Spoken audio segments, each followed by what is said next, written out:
Paano papaniwalaan ng tao, chairman, na pwedeng maging bilyonaryo? O naniniwala kasi ako na pag may nakakagawa, pwede mo rin magawa. Ako naman yan, tao ka rin naman eh. Pag-aaralan mo ng sobra, ano yung mga dapat gawin, ano yung mga diskarte para magawa mo. Naitawid nila eh. May challenges, nagdaanan, maraming problema, hindi lang naman isa nakagawa. Marami ng billionaire sa Pilipinas. Meron silang kanya-kanyang industry kung saan sila yumaman.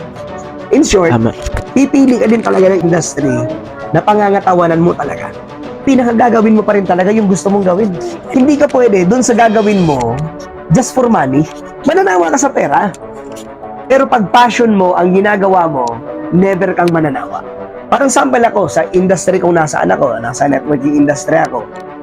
Isa sa mga pinaka-passion ko kasi magkwento.